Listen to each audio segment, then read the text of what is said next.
Congolais et Congolaises, combattants de l'indépendance, aujourd'hui victorieux, je vous salue au nom du gouvernement congolais. À vous tous, mes amis, qui avez lutté sans relâche à nos côtés, je vous demande de faire de ce 30 juillet 1960 une date illustre que vous garderez ineffaçablement gravée dans vos cœurs, une date dont vous enseignerez avec fierté la signification à vos enfants, pour que ceux-ci, à leur tour, fassent connaître à leurs fils et à leurs petits-fils l'histoire glorieuse de notre lutte pour la liberté. Car cette indépendance du Congo, si elle est proclamée aujourd'hui dans l'entente avec la Belgique, pays ami avec qui nous traitons d'égal à égal, ni les Congolais digne de ce nom ne pourra jamais oublier cependant que c'est par la lutte qu'elle a été conquise.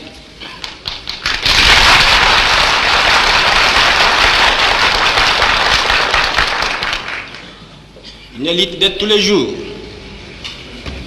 une lutte ardente et idéaliste, une lutte dans laquelle nous n'avons mélangé ni nos forces, ni nos privations, ni nos souffrances, ni notre sang. Cette lutte qui fit des larmes, des feux et des sang, nous en sommes fiers jusqu'au plus profond de nous-mêmes, car ce fut une lutte noble et juste, une lutte indispensable pour mettre fin à l'humiliant esclavage qui nous était imposé par la force. Ce qui fit notre sort à 80 ans de régime colonialiste. Nos blessures sont trop fraîches et trop douloureuses encore pour que nous puissions les chasser de notre mémoire. Quand nous avons connu le travail harassant, exigé en échange de salaires qui ne nous permettaient ni de manger à notre faim, ni de nous vêtir ou nous loger décemment, ni d'élever nos enfants comme des êtres chers. Nous avons connu les ironies, les insultes, les coups que nous devions subir au matin, midi et soir, parce que nous étions des nègres. Qui oubliera qu'à un noir, on disait tu, non certes comme à un ami, mais parce que les voeux honorables étaient réservés aux seuls blancs. Nous avons connu que nos terres furent spoliées au nom des textes prétendument légaux qui ne faisaient que reconnaître les droits du plus fort. Nous avons connu que la loi n'était jamais la même, selon qu'il s'agissait d'un blanc ou d'un noir, accommodante pour les uns, cruelle et inhumaine pour les autres. Nous avons connu les souffrances atroces des relégués pour opinion politique ou croyances religieuses. Exilés dans leur propre patrie, leur sort était vraiment pire que la mort elle-même. Nous avons connu qu'il y avait dans les villes des maisons magnifiques pour les blancs et des paillotes croulantes pour les noirs. Que les noirs n'étaient admis dans les cinémas, ni dans les restaurants, ni dans les magasins européens. Que les noirs voyageaient à même la coque de péniche, au pied du blanc dans sa cabine de luxe. Qui oubliera enfin les fusillades où périrent tant de nos frères. Les cachons furent brutalement jetés, ceux qui ne voulaient plus se soumettre au régime d'injustice, d'oppression et d'exploitation.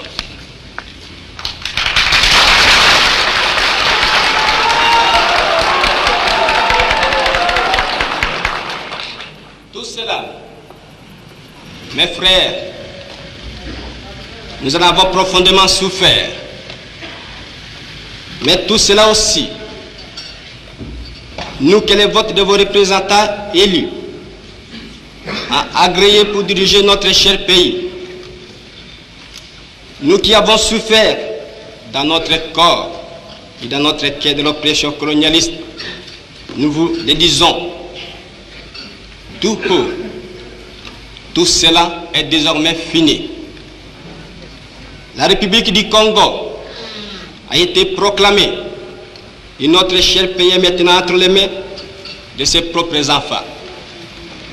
Ensemble, mes frères, mes sœurs, nous allons commencer une nouvelle lutte, une lutte sublime qui va mener notre pays à la paix, à la prospérité et à la grandeur.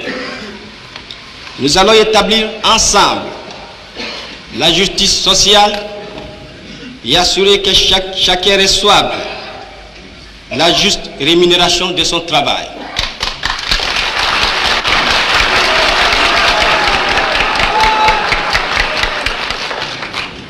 Nous allons montrer au monde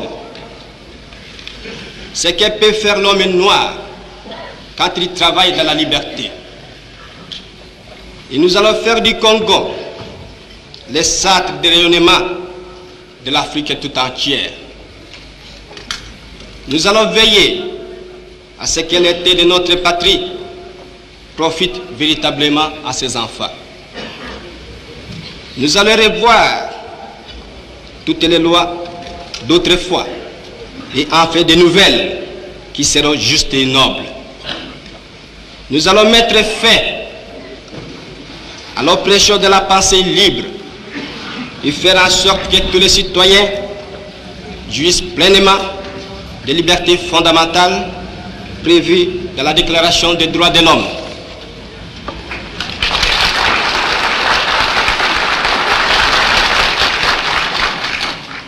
Nous allons supprimer efficacement toute discrimination, quelle qu'elle soit, et donner à chacun la juste place que lui vaudra sa dignité humaine, son travail et son dévouement au pays.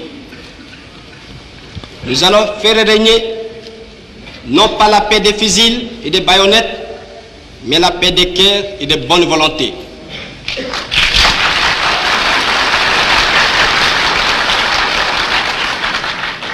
Et pour tout cela, chers compatriotes, soyez sûrs que nous pourrons compter non seulement sur nos forces énormes et nos richesses immenses, mais sur l'assistance de nombreux pays étrangers dont nous accepterons la collaboration chaque fois qu'elle sera loyale et ne cherchera pas à nous imposer une politique quelle qu'elle soit.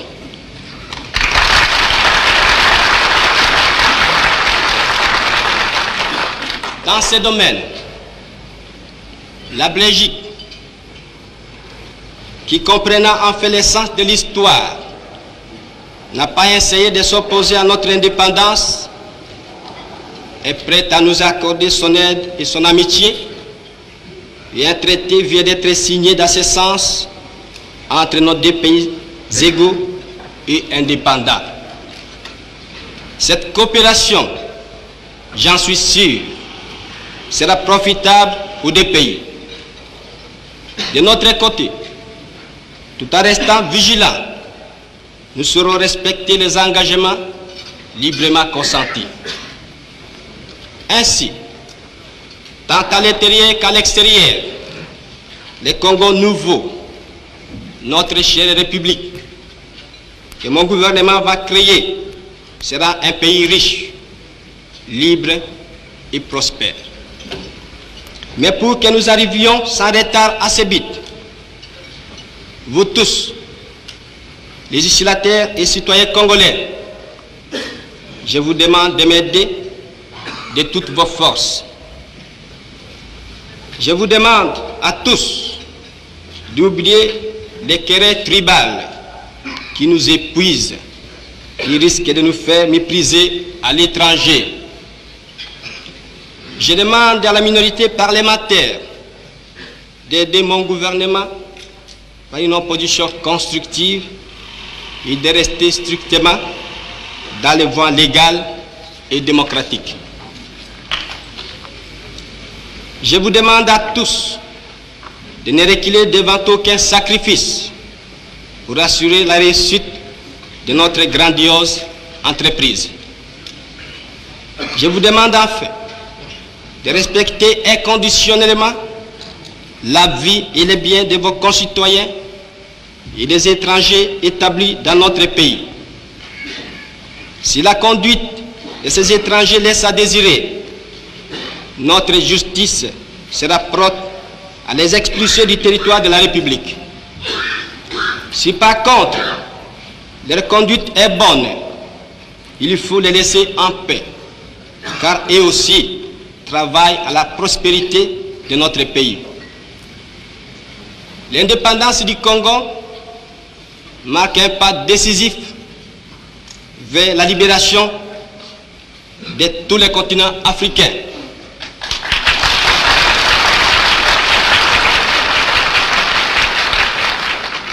Voilà, si, Excellences, Mesdames, Messieurs, chers compatriotes, mes frères d'Arras, mes frères de lutte, ce que j'ai voulu vous dire au nom du gouvernement en ce jour magnifique de notre indépendance complète et souveraine.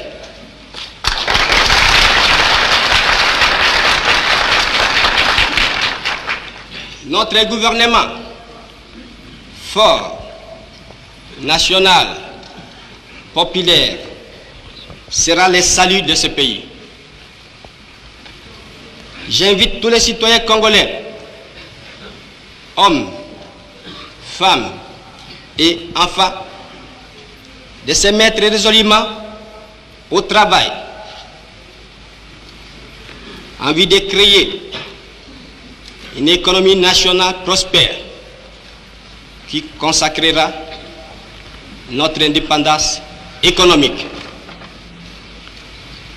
Hommage aux combattants de la liberté nationale. Vive l'indépendance et l'unité africaine.